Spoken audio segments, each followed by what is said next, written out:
Should I start my own business? I am passionate enough, but what it truly take to go from idea to reality? How do I stay confident when the income is uncertain? How do I manage the pressure of wearing every hat all at once? And what do I do when doubt becomes louder than motivation? Welcome back to another episode of Chatting with Slava the Jordanian. I am your host, STJ, and I decided today to bring Dr. Ihab and Michael Wilkie. I'm not sure if you guys checked out his episode. We did one-to-one episode about our friendship and how that developed. But I thought since they are both a small business owners locally here in Nashua, New Hampshire, to bring them together into a discussion where we hash out and go over what we go through as owners. Typically, the scope is all about, or you own a business, must be really nice. You're sitting on a mountain of money and production and profit. But unfortunately, the reality is very, very different. So let's dive into it. I would like to start again with those questions of, we are all passionate about our profession.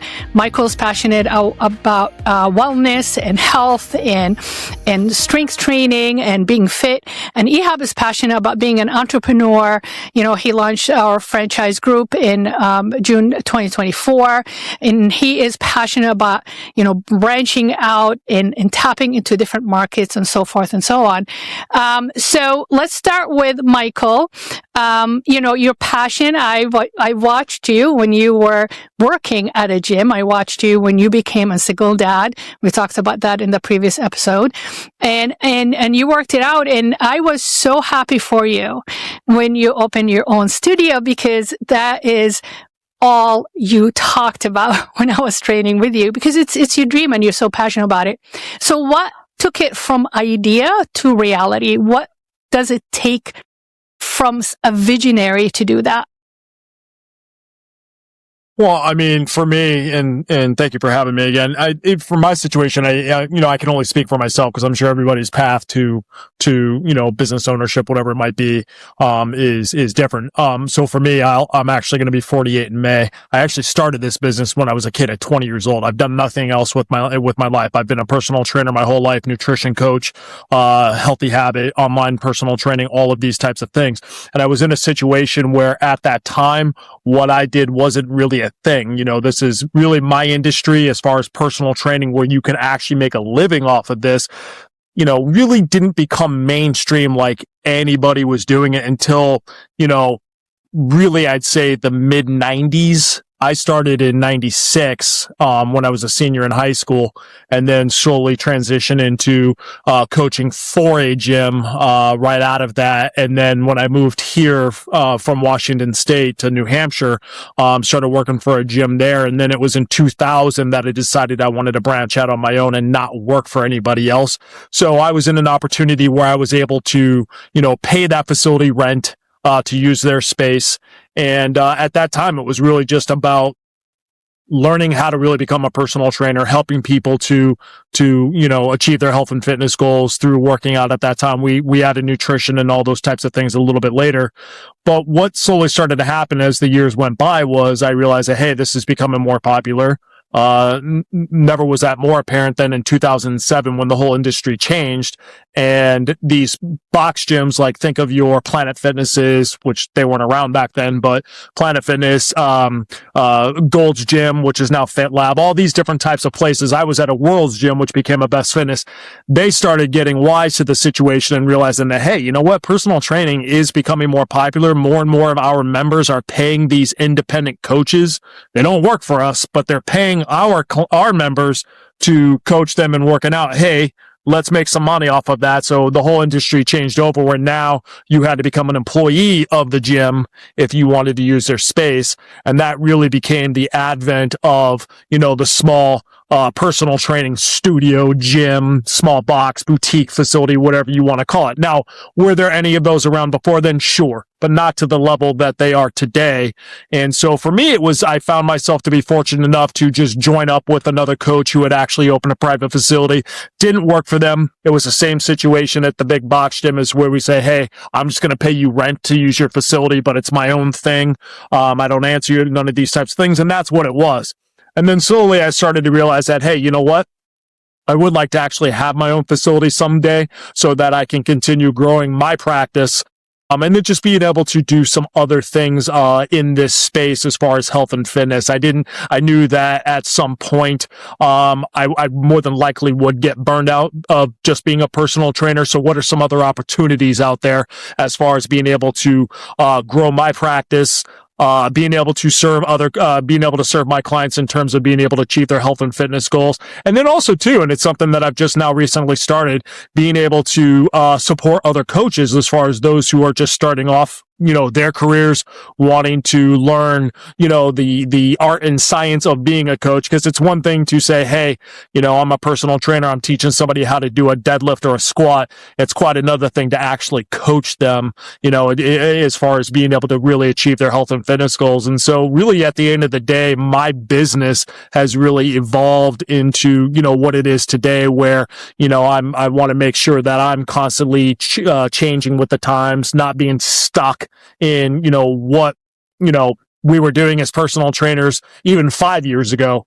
And so, it was a situation where when my gym that I now opened, a year ago, January 1, became available, it was just something that I had to take advantage of. And it's just open. I've done more in 2025 for me personally, as far as my business, and even more importantly, my clients, all of last year, than I would say I was able to do in the 5 years combined before that. So it's been a great journey.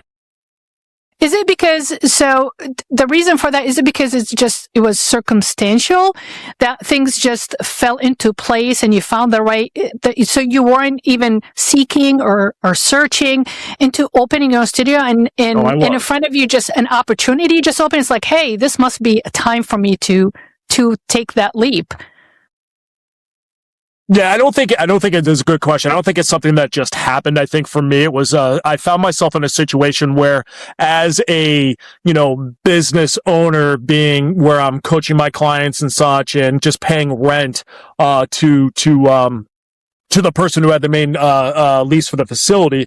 It was something that I knew I wanted to do, but really at the end of the day, you can only go so far with that, especially with the way that situation was set up. So back in 2018, 19, and then really 2020, we started to get real serious. We, being my lovely bride, Pamela, and myself, we started getting serious about really looking into getting a facility. We had actually looked at a couple places. I actually almost signed on the dotted line 3 different times, but for whatever reason, we just decided to not go through with it. And if I'm being honest, I would say that 2 of those times, I probably just wasn't mentally ready to do it, because I was in a situation where I had very short overhead. I had very short rent that I had to pay. Why rock the apple cart? But I was getting to a point career-wise and in my life and just other circumstances where it was like, hey, you know what? I need more of a challenge. It really is time to do something different. And to your question, as far as was this something that just happened? I don't think so, because for me, one of the things that I've always tried to do, and I'm doing it even more so lately, but I really started doing it 10 years ago, was making sure that any room that I am in, everybody else in it is much smarter than I am, that they can fill a gap in some way. Because if my attitude is such that I have the answers, then I'm done. If my ego is such that I don't need somebody smarter than me, pertaining to what it is that I do, then I might as well close up. And so all that to say is I ended up joining a networking, group in 2017, was able to make some great connections. It really helped me to fill some gaps as far as, owning a business and these types of things, that opportunities and situations that I would have never had just because of what I do for a living. So being surrounded by 75 other business professionals, on a weekly basis, and I still do that today. We actually have our meeting tomorrow. It's really helped me out. But, in September of 24, one of the business owners, she happened to walk up to me and say that, hey, there's a space below me. She's actually an esthetician. She has the office right upstairs from me here. She said the space downstairs is a gym right now. It's becoming available. The current gym owner there, she's not going to renew her lease. Hey, would you like to check it out? And so, Pam and I came and checked it out. And from September till about the week of Thanksgiving, we toured, we negotiated, we did this, that, and the other thing. And we signed on the dotted line the Tuesday week of Thanksgiving 2024. We opened our doors January 1, and here we are today. So I think it's just being, in the right place at the right time. But again, having people around you that can certainly fill in those gaps for you. Yeah, it's an amazing journey. It sounds like you set your intentions, right? You pushed yourself to get out of your comfort zone. You mastered an unlimited mindset and not thinking it's like, I know it all. I'm not going to listen to anybody. I want to be in my own bubble and do my own thing. But you just went into this group of like entrepreneurs, business owners, and you just took ideas and got motivated and empowered. So these 3 points are so important to our viewers and listeners, that thinking of turning their vision into reality, or their ideas into reality, or their dream into reality, instead of just dreaming for the rest of your life. And when you get to the end of your life, it's like, oh, the regret. I wish I jumped. I wish I took the next step and became a business owner and my own boss. Let's bring Dr. Ihab in. What do you think, Ihab? What does it take to go from an idea to reality in your case?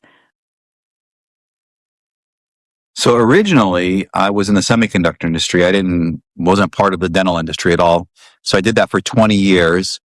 And prior to joining Greenwood Dental, I had my own lab.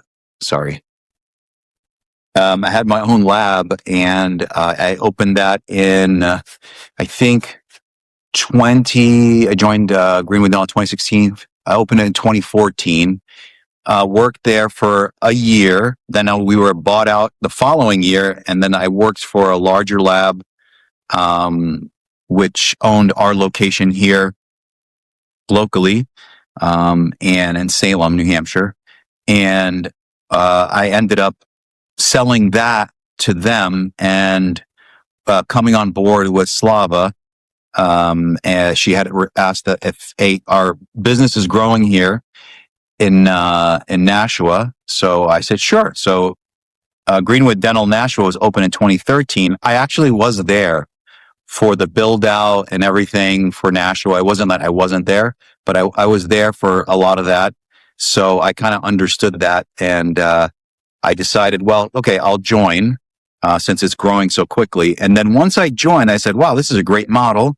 Why don't we open another office? And in January 2018, we opened the Burlington office, and it did well. And it was moving, and it was growing very quickly. And then 2020, COVID hit, and it really, hit the brakes for us. Probably same with you, Michael, for a month and a half or so. You probably couldn't do much with your clients. You might be able to do things like over, video and things like that, or Zoom. But, with dentistry, we couldn't do much. Because we had like aerosols and things like that. So, once we opened back up again, things started, coming back up. And then in Nashua, Slava noticed that there's a lot of patients coming from her Hudson, old Hudson office, that she used to own. And, we found out that it was sold to another DSO, which is it's a large financial arm that basically kind of controls a bunch of dental offices. And, people were jumping ship, patients were jumping ship because, they didn't have that same, family feel. You don't get that feel with a DSO. So, people started coming over, and then they said, hey, Slava's like, why don't we look for a space, since our next door neighbor in Nashua wasn't going to be leaving, because we would have expanded into that space. Let's look for a space in Hudson. So we did, and we found the one that's right there on, next to the Starbucks, in Hudson. So that was a brand new location as well. All the offices were built from scratch, brand new, no patients, nothing. And I've been involved now in 3 actual designs and build outs of offices. Also, I was the designer, and I built out the laboratory with a chemical lab and a clean room and things like that. So we had a lot of different, I had a lot of different things going on in my life. But I finally said, after opening up the Hudson office, I said, you know what? This is such a really good model that why don't we create a franchise of it? So in 2022, I started kind of late 2022. I started thinking about it. By 2025, we had all the documents written, the federal disclosure documents, and that's required by the federal government. And that was written and completed, I believe, in the summer of 25. And from then till now, we've been working to try to get different dentists on board to franchise with us. And we've gone to at least 2 schools now, and we have another 2 more scheduled, 2 or 3 more that's scheduled to give presentations to students. They may not be ready to go yet to open up their own practice, but you plant the seed. They go out, work for a year or 2, and say, wait, you know what? We don't like working for this DSO. This corporate field is not good. Or they might be working with a private practice, and they're like, well, I'd rather do my own thing and kind of, create my own dental office. And that's where the franchise comes in. So, now we are, going around and going to different schools. We're going to be going actually to the West Coast to Vegas in April, to give a presentation to UNLV. And, it's pretty exciting actually. So but this part now is a little slower, ramping up because we're trying to get dentists to join. So once we get enough, like a critical mass of dentists, it'll start growing more quickly because one dentist will tell their friend, it'll just spread that way. So we need to get this critical mass of, X number of offices, maybe 4, 5, 6 offices additional in the franchise, and get that word out through a network now of dentists. Because, you'll have 6 dentists going to their friends. Hey, this is amazing. You guys should do this.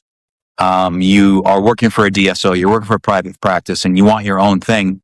This really does work. And then, we'll be approached by more and more. So again, you'll get that word of mouth at that point and referrals, which is really important. Right now is the hardest part.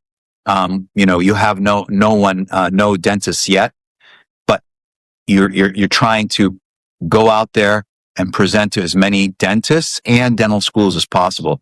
Just so maybe in a year or 2, these dentists will be ready to go. So. Yeah, it sounds like in your journey, Ihab, it's still, it was in the idea still.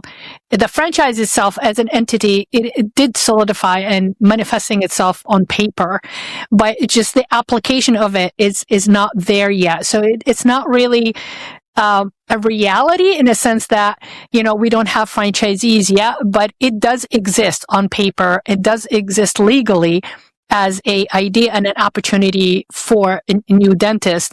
So both of you guys had the idea and just worked really hard in a very different style, very different ways, and made it into reality. Now, Michael, owns his own studio. He has 2 trainers under him. Now he is tapping into mentorship, and just guiding these new trainers to adapt his style, and maybe they're going to be inspired to open their own later, in the future. But that's passing it on, transferring that power to the next generation. So all 3 of us, we are the generation that been there, done that, been through the trenches, been through boot camp of life, and now we have established some kind of a legacy, and we wanted to pass it on, whether franchisees, to our associate Michael, to his trainers, and then his trainers opening their studio and passing it on to the younger trainers. So that's absolutely beautiful. But how do you think, guys, we deal with the stepping out of our comfort zone when our financial setup changes? That is terrifying because, for example, Ihab, you went from semiconductor, you had a steady income. I was a partner, for 11 years. I had a steady income. Michael, your rent was real low, casual, you're in comfort zone, you're doing this stuff, you're doing it in your sleep. And then, you are doing what you used to do, but in a very different capacity. You have to think about, how we're going to pay my bill. I have a spouse. Maybe I have a second income, but I don't want to put that pressure on my spouse only because I want to contribute. What can you share? Let's start with Michael, share with the listeners and the viewers, like what that mindset looks like, and that's a sacrifice that we actually make, right? Just taking something out of our comfort zone and adding the uncertainty and tapping into like the outer circle of concern, but things that completely out of our control or we have so little control over. Yeah, I mean, for me, at the end of the day, it really goes back to, you need to know what it is that you want to do. And the cliche, if you will, for personal trainers is that we start coaching clients at 5 p.m. and we're not done until 10 p.m. I was effectively doing that I just started my 27th year this past January, and I got to a point 10 years ago where I knew I just didn't want to do that. I was already at a point where I'm fortunate enough I've done this more of my life than I haven't. So it's a different kind of way of running a business where, I had very short rent. I had very short expenses on the whole because I was just renting a small office out of another facility, but there were some other responsibilities and such like that. But at the end of the day, compared to what I'm doing now, it doesn't compare. And so you really have to stop and you have to think, hey, is this something that I really do want to get away from? And for me, it was a no-brainer. It wasn't like, I didn't have to weigh anything. Really, at this point, it came down to I just needed to find the right situation. And because I was in a good situation at that time, I was fortunate in that admittedly I could take my time. I could do a little research. I could almost sign on the dotted line 3 times and decide not to for whatever kind of reason. I will say that, it was a situation where while I knew I wanted to do it, when that first night that Pamela and I toured the gym that we're at now, that was a night that I actually did not sleep. Now, there's a joke about me. My superpower is, and Pamela's actually timed me. By the time I lay down in our bed at night, she has clocked me at having a soft snore within 27 seconds. I have no problem sleeping. I just boom. But that one night was the one night when we didn't even make the decision. It was just, hey, is this something that we want to do? My mind was going all night. Now, since then, I've never had that issue again. Again, that's that superpower of just being able to fall asleep with no problem. But for me, again, it goes back to, I knew I wanted to do it. There was no option not to do it. Let's just get the right situation. And we did. And it goes back to what I said. For me, I surround myself with people much smarter than I am, and it's not hard to do. For me, it's just, I've done this my whole life. I don't have all these other skills as far as owning a business. So one of the best things I did was hire a mentor, who specializes in gym ownership, has their own gym, and has been able to guide me along that path. And it's been fantastic. We actually have a gym owner summit coming up in June out in Chicago. Very much looking forward to that. But the other thing too that I think it's important for people to really stop and consider is that just because I'm a good personal trainer doesn't mean I'm going to be a good business owner. Just because somebody's a good accountant doesn't mean they're going to be a good owner of an accounting firm, and so on and so forth. And so for me, it was really understanding that my, the information that I'm taking in, that I'm ingesting, has to really not so much focus on how to coach clients anymore or what the latest is in health and fitness trends. I still do all that.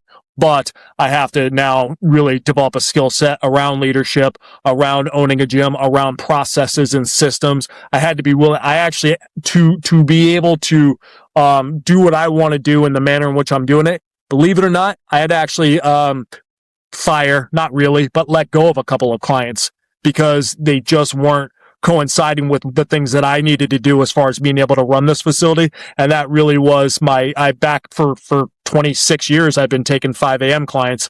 I no longer do that. I'm in the gym here every morning at 4:30 a.m. and I'm doing business and professional development. I call it my golden hour from 5 a.m. till 6 a.m. And then I start taking my first clients at 6 a.m. for the rest of the day. But it was that 1 hour every single day, 6 days a week. That has really made all the difference in the world for me, because it really, again, it allows me to focus on working on my business opposed to in the business. And that for me is something that I ultimately want to be doing in the next year or two, where I slowly start phasing myself out as a practitioner. I'm not going to be a coach anymore, at least as much. I'm going to just be running the business and growing the business and helping other coaches to develop their careers. And at the end of the day, most importantly, just being able to, help our clients achieve their health and fitness goals. So you got to be willing to get outside of your comfort zone, and you got to be smart enough to have people around you who can support you along the way. No, yeah, this is an excellent point, because it sounds like you surpassed the panic and anxiety about, oh my God, I'm not going to have money, I'm not going to have income because there's going to be a stalling period. But you just focused on the final goal of owning your business, because you believe that it was worth that kind of sacrifice, and the money is it's going to come back. But it takes a lot of dedication. Revenue. Yeah. By taking that leap, because I'm able to do things a lot differently, my revenue increased by 30% last year. See? As a result. Yeah. Just by going out and, again, having the gym space and all these types of things now. So absolutely, it'll pay off, but you got to believe in yourself. That's for sure. You're right. Discipline, dedication. You're still dedicated to your clients. You're still dedicated to yourself. So if you want a quick buck, don't get into owning your own business, because it's not going to be a quick buck. It's planning for the eyes on the prize at the end, doing the work in the back end and hoping that, planting all these seeds and watching it grow. You're investing in yourself, you're investing in your team, and you're investing in your idea. I agree with you. Not all dentists can or should own their own practice. I agree with you 100%, but let's bring Ihab in. What's your response, Ihab, to what Michael said? Well, in regards to not sleeping, I'm the opposite of you, Michael. It takes me a while to get to sleep. A lot of it's because, I got some things I'm thinking in my head, some stuff, but I'm not a really good sleeper. I used to be a good sleeper back in college, but ever since graduate school, it's been like, I will fall asleep sometimes. Sometimes I don't fall asleep, but I wake up in the middle of the night sometimes. So it's kind of on and off, and it's not always about the business, but back when we were deciding, opening up Greenwood Dental in 2013, I went to Slava. I said, hey, do you really want to do this? You got a steady income. I had a steady income at the time. And, she goes, yeah, I have a vision of a dental practice that takes some of the good things of what I had here and my partnership, and I want to add to it and create something new. So I was like, okay, well, we're going to be taking a big step, a big leap, because half our income will go away, right? Once she goes. Because I think, Michael, you had your clients; they went with you. With Slava, I was very fortunate. Yeah. Yeah. With Slava, she couldn't take the patients, so she had to start from scratch. So that's kind of the conversation she and I had. I'm like, do you really want to start from scratch? She's like, yeah, we can do this. It'll work. Dentistry just people always will need to fix their teeth, which is true. So we ended up like going, okay, well, let's bite the bullet. We got a loan for Nashua, and the first 6 months, I think it was kind of slow, I believe, or first 3 months. I don't know. Dr. Slava, you can kind of jump in and let us know the amount of time it took, but I think it was at least the first 6 months. It was slow, and it started ramping up, and by year 2 and 3, it was already really hit its stride, and that's when Slava asked me to join her in 2016. So in 3 years, we had gotten there. But, you think back and you go, what if we didn't open in that location? We opened at a location where it has lower visibility, whatever it might be. And it worked out, which was really nice. So No, I agree with you. I think Nashua took about 6 months. 6 months we had days. It'll be only 3 of us in that office, me, a hygienist, and office manager. And we had days on end. We just sitting, watching, waiting for people to walk through the door. But it is, I didn't lose sleep over it, but I processed the worrying differently than Ihab processed it, and different than you, Michael, process it. So I process, worried by constantly journaling. Yeah, exactly. I journal a lot. I write a lot. I talk to myself loud so I can hear the ideas and the worries. But what I try to do, which is really, really hard, is to take that energy instead of worrying in a way to bring me down. I try to use that worrying energy to create solutions and create and design and find, different ways. So Ihab processes that stress a little bit different than I do. I do sleep. I don't sleep that much right now because I'm postmenopausal, so the hormones are all over the place. But if I didn't have that problem, I'll sleep, solid like 7-8 hours. But we are 3 different personalities. I am more an IC, Ihab more a DI. I think, Michael, you're a CI. So Michael is very introverted, processes, analytical, and he's a lot quieter than me and Ihab.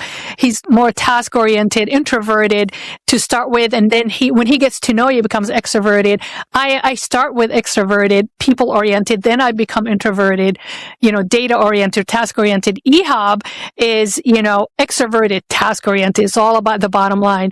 Then he turns into, kind of the extroverted, people-oriented when he gets stuff done. So we are, at the end of the day, we reach the bottom line, owning our own business, but we went about it in a very different way. And it took us a lot longer to get that. Part of it is because the profession is a little bit different, so the market is different, the requirement is different. And part of it because we're just different personalities. Like me and Ihab went through that journey together. I split away from, I broke my partnership, then I owned my own business. Then Ihab, left the semiconductor and then joined me. And then, Michael, your spouse, Pam, she's still working, have steady income. And then you just walked away from your comfort zone. So, but and the bottom line, we ended up doing what we love to do. Now, my next question for you guys, how do you think we managed to wear every single hat all at once and juggle that without really losing our mind? Now remember, we have our work responsibility, but also when we go home, we have the spouse, we have the family, we have the house, we have our pets, our kids. So, let's start this time. Bring Ihab in. How do you think we manage all that?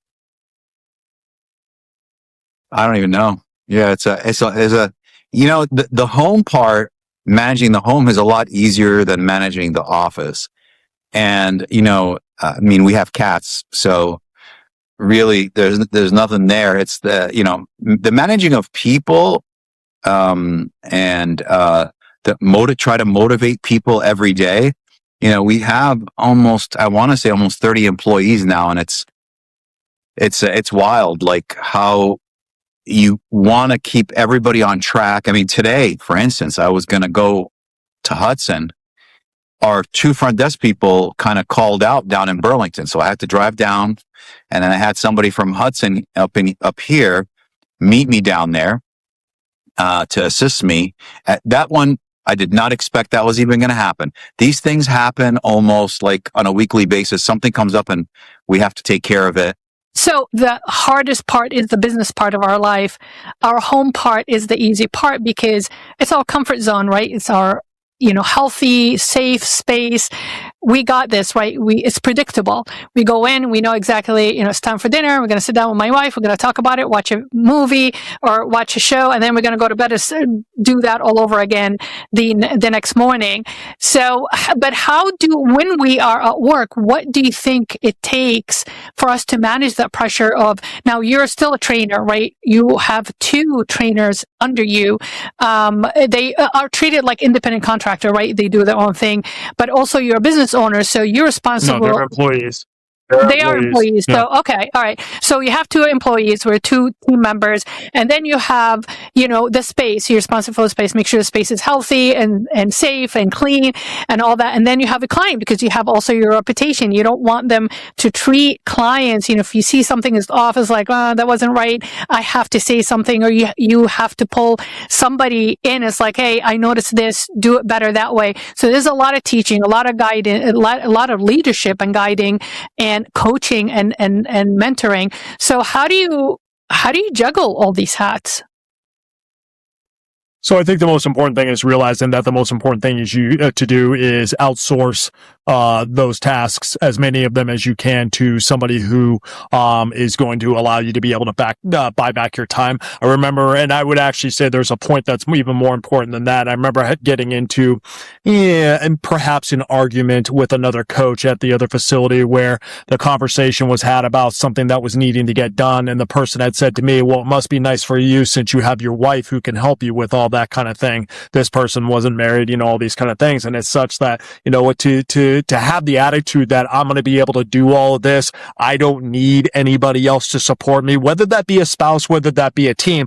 I just think it's a short-sighted approach to business and whatever you're doing. I think, it was Henry Ford, who said more than 100 years ago, and it is an antiquated, statement, but the spirit still remains, is that behind every successful man is a stronger woman. And that certainly is the case for me. Pam and I, we talk about this all the time, and I know it sounds biased coming from me, but I literally can't do anything I do without her doing the stuff that she does for us.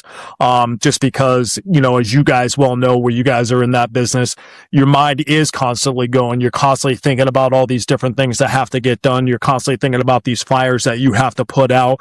And it's a situation where when you are at home, you are trying to be as present as possible. There has been a couple of times where I've caught myself where I have to say to Pamela, I want to make sure you're clear. If it's not because I don't care what you're saying, it's just because my mind is going a mile a minute that I have to really stop and be in the moment, let work stay here at the gym, but when I'm home, be home, and all those types of things. But again, she makes that so much easier for me to do. One of the most valuable books that I ever read was The E-Myth, by Gerber. And in that book, he just talks about, really at the end of the day, what I had and what I actually still have right now is I didn't buy a business, or I don't own it. I didn't buy that. I started this business 27 years ago. But when people buy a business, they didn't actually buy a business. They bought a job.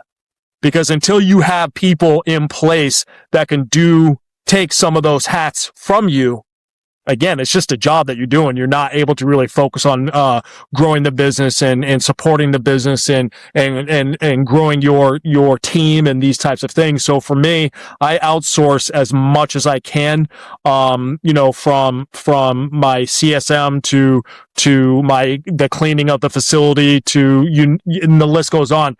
One of the biggest projects that I've worked on in 2025 and that I'm continuing to work on now is having an Aspire Health and Fitness standard operating procedures manual.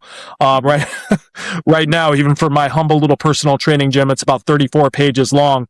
But it's really at the end of the day, if Michael were to die, this is how Aspire Health and Fitness keeps running. Because when we have those systems in place and the team knows how to do the tasks, from even how we open the gym to how we close the gym, and down to what hand you should use when you're flipping the light switch. Not really, but as much detail as humanly possible, it makes everything much smoother. Now, it doesn't mean that there aren't going to be challenges. Of course there are, but at least we're in a better position because, again, we have people who are responsible for different things. They know what their responsibilities are. They know what I expect from them. And they know also, too, that there is an open door. We can have a conversation about it. Just today, I had the ceiling out in the lobby of my gym cave in because of ice dams. So I'm calling the landlord, I'm calling the landscaping company, I'm calling the handyman.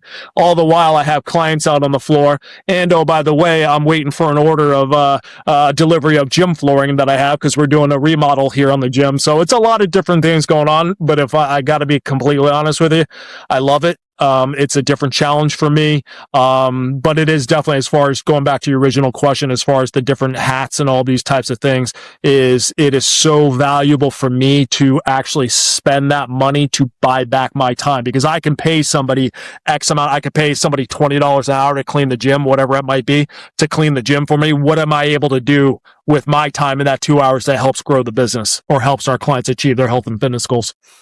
No, that's real smart. And let's remind the viewers and the listeners that Michael never owned a business before, but it sounds like you all these years while you're waiting to transform that idea into a reality is you educated yourself, right? And that gives you mastered a certain mindset that now you're just hitting the ground running, you're not, and of course you got to make mistakes. I mean, not making mistakes means you're not growing, right? Nobody's perfect. Perfectionism is a psychological disorder. So that's how we grow, right? But at least by, orienting yourself and conditioning yourself is like, okay, I'm ready for this. I'm ready for this. Now you hit the ground running. You minimize a lot of mistakes so you can keep moving forward instead of having huge crises on your hand. The crises are a lot smaller. They're micro crises than. Yeah, exactly. And then panic, right? And it's like, oh my God, I sacrificed everything. Oh my God. And then you have the feeling of responsible feeling and duty towards your spouse is like, oh my God, like I took one income away from us and now this is not working. What was I thinking? The regret. And it's going to spiral into that rabbit hole of emotions and mental health and all that. But, I agree with you. I believe in separating the two worlds. When I leave work and I walk into my condo, it's all about my home. My personality at work, I'm very extroverted, people-oriented, introverted, task-oriented. When I'm home, I am more introverted, people-oriented, and it's my way or the highway in my house, but I can't do that at work because I'm working with 30 different personalities. In order for me to facilitate the operation, of course, I agree with you, standard operation procedures has to be established, but you are still dealing with many, many personalities, whether on your client's end or on your team end. And you have to manage all these expectations. And you'll learn, Michael, what we have discovered, that we are spending 80% of our time managing patient expectations and team expectation, and just 20% we are actually performing dentistry, because that's what it takes out there. There's a lot of hand holding. There's a lot of TLC. So how do you manage Ihab wearing all these hats? What do you do to just kind of tone it down and go into your peaceful place and to reboot or like recharge for the next day? Because it's full of surprises. Yeah, like during the day, it's just go, go, go. And once I get home, it's one of the ways I unwind. I sit down, I relax, spend some time with the cats, actually. Cats are very relaxing. Like any pets, obviously, are very relaxing. They're not asking much of you. They're not, not asking all these questions. They just want to spend time with you. So it's that's the beginning of it. And then, you and I, Slava, we sit down, we may start making dinner, just, watching something on TV. And then at night, what I do to unwind, it's wild, is I will do a couple things. I'll read, and it's funny. A lot of people read books. I don't really read any books. I read articles. So I'll get online and I'll start reading, an article about, this political figure and this something that came up in science and medicine. And from there, if I see something interesting, I'll go even further into that subject. And I'll read. I'll get kind of tired, and then in order for me to fall asleep, and I'm falling asleep, and what really knocked me out is putting on a horror movie. It's a wild thing. It drives Slava crazy, but it works. She can tell you. She's come out here. She's seen me. I'm out cold, and there's all this screaming and all this stuff going on in this horror movie, and I'm out. And there was one night, I think it was last week, I had watched, I can't try to remember which movie it was. It was, Megan 2.0, it was called. It's kind of a horror movie, but not. I don't know if you've ever seen the first one, Michael, but it's this robot, Yeah. and you saw it, right? So they made a 2.0, a second one. And I literally am falling asleep watching this thing. I'd wake up and the movie's over. So what I do is I rewind the movie to the beginning. Within the first 3 minutes, I'm out cold and I fall asleep. I wake up, the movie's over. So I rewind it again. And by the fourth, fifth time I rewound it, or let's say fourth time, I'm time to wake up. And I slept this whole time with that movie going on in the background, the fighting and all that stuff. So, it really throws people for a loop that when I say it helps me fall asleep, it really does. Watching like it has to be like a dark kind of horror movie, not like one with a lot of flashing lights and things. That'll keep me awake. But yeah, so, it was wild. And I think that's the kind of way I unwind. I, try to forget everything at work.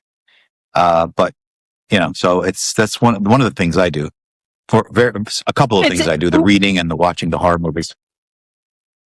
No, I agree with you. It's a good example of you have to, I call it mental escape, right? You have to detach yourself from the reality of your role, day in and day out. You have to, in order, it's like inducing somebody into a coma. You're right. When you have a machine that's go, go, go, go, go, and it's gonna just, explode or burn out, what you do you go into the emergency lever and you just shut it off, right? Shut it off in order for it to cool down and calm down.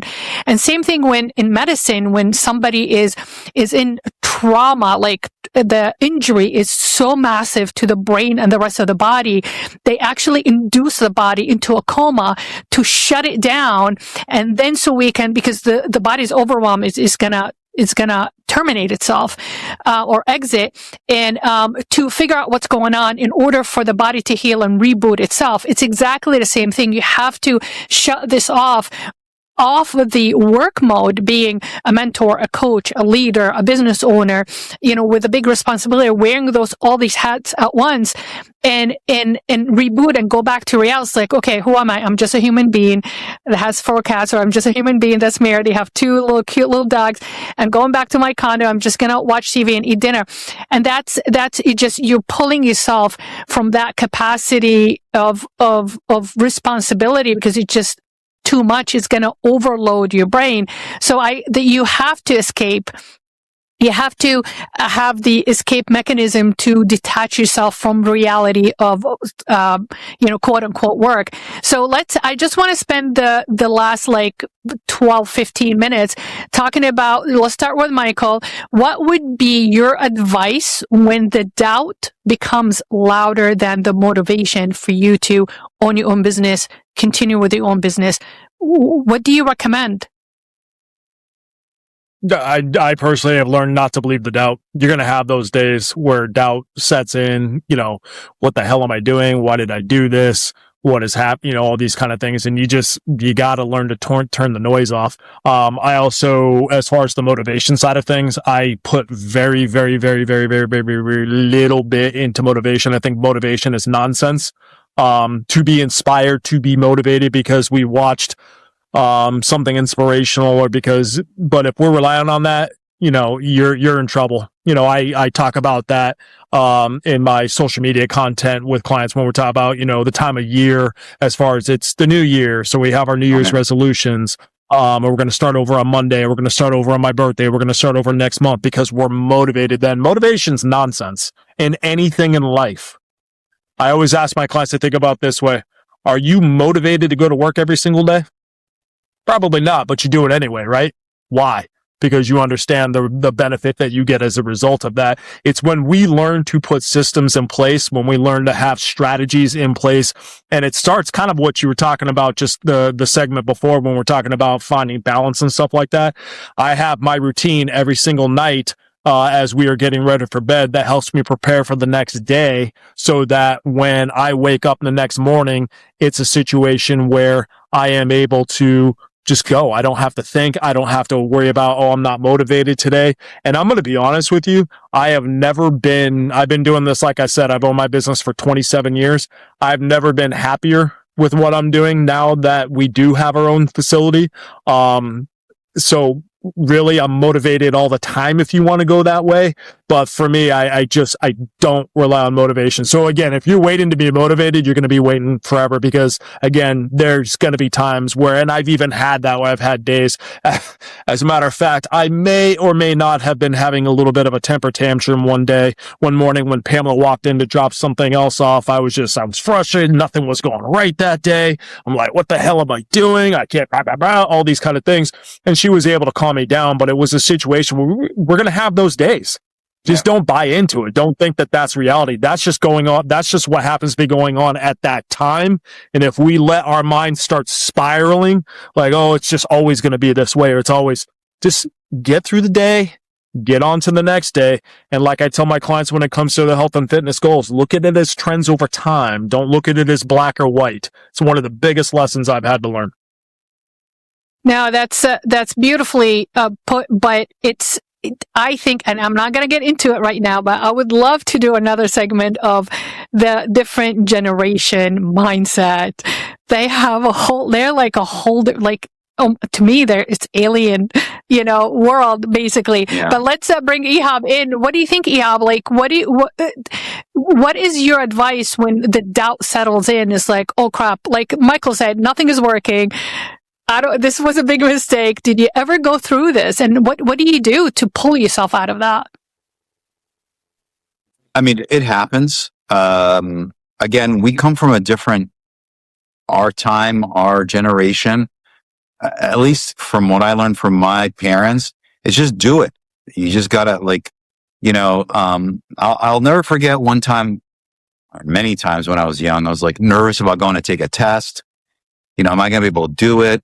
Like Michael said, like, what motivation? There's no motivation.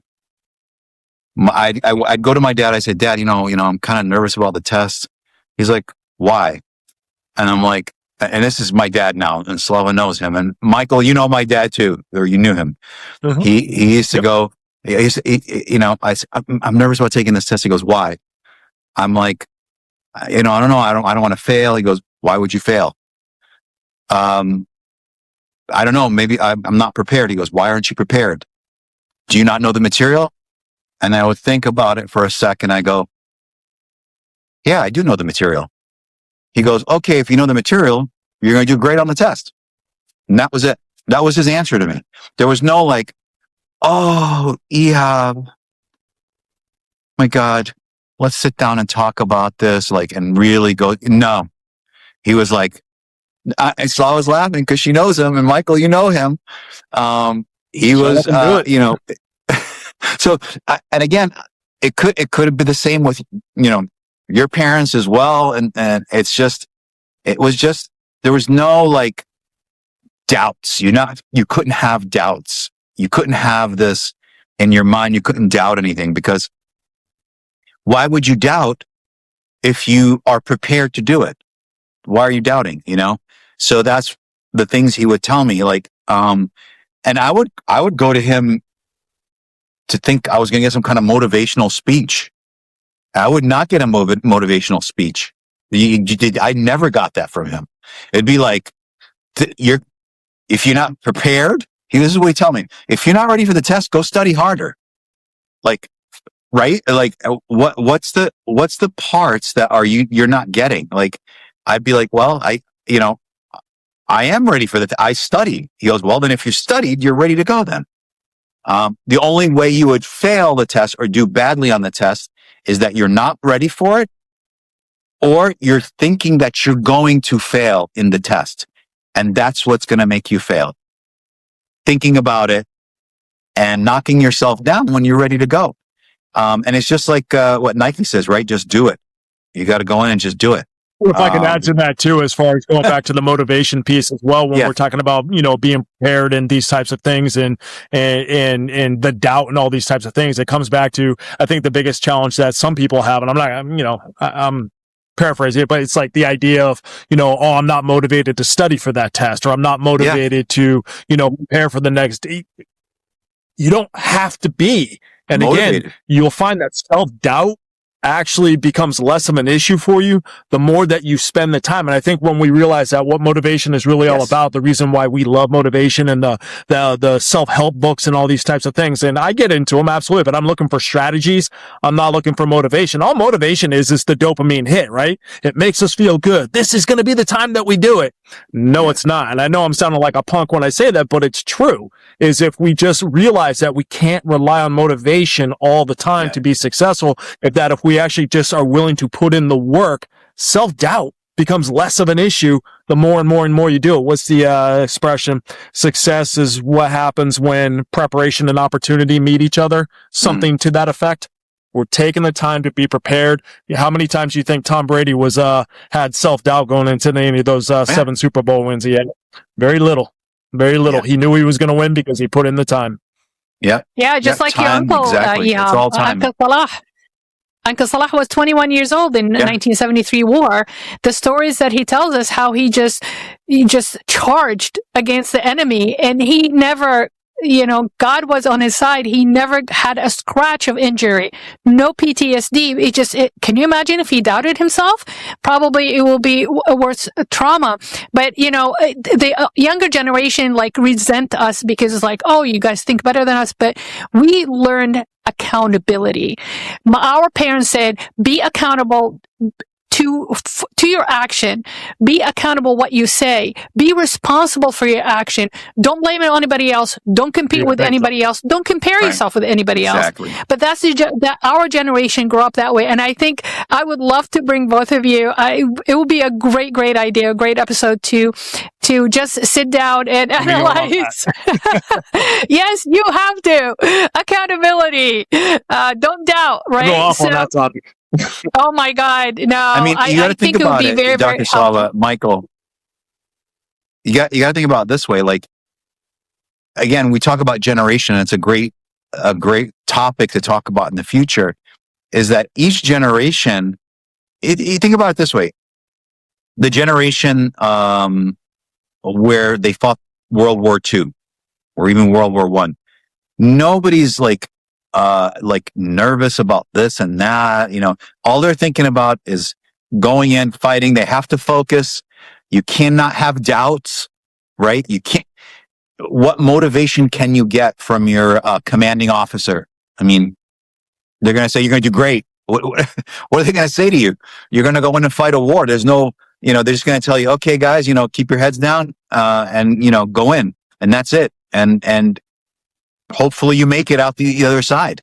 So that's a generation, right, that fought these wars. Then there's a generation that came after, which is kind of my dad, and he was right after that, World War II. And then our generation that came along after that, right? So, and now there's newer generations coming, and it's neat to watch the transformation and the way people act and see things in from generation to generation. But yeah, I really believe that once you put your mind to something, you're going to have some doubts for sure. It's not like it's not going to happen, but you just got to solve the problem. It's human nature. And just move forward, Yeah, well, I think that's the thing to remember. This isn't about setting yourself up into a situation where you don't have no self-doubt, or you're always feeling confident, or that's not what this is about. It's realizing that it's doing as many things as possible to ensure that self-doubt comes in very minimally, but knowing that, maybe there is a little bit of self-doubt, but I'm going to suck it up and I'm going to do it anyway. I'm not going to be a victim. I'm not going to, woe is me. I'm going to control what I can control. And that's how I respond to this situation. Yeah. So I think it's important to remember that it's not about not having self-doubt. Nah. It's just realizing that when you do, keep moving forward anyway. There you go, Michael. Home run. That's awesome. Yeah, that's a good one. Yeah, I agree. I hate to cut you guys short, but we have reached the end of our hour. Thank you so much for coming on, and I hope that was very, very helpful. And I promise we'll bring them back to talk about the next generation. Just as a reminder, these episodes are uploaded every single Wednesday on Apple and the Spotify podcast, and also they are available for you on the Greenwood Dental Partners YouTube channel. So please, please, please, we need your support. Like, share, hit the notification bell so you won't miss any episodes. And thank you for listening. Thank you for watching, and I hope to see you next time. This is Slava the Jordanian.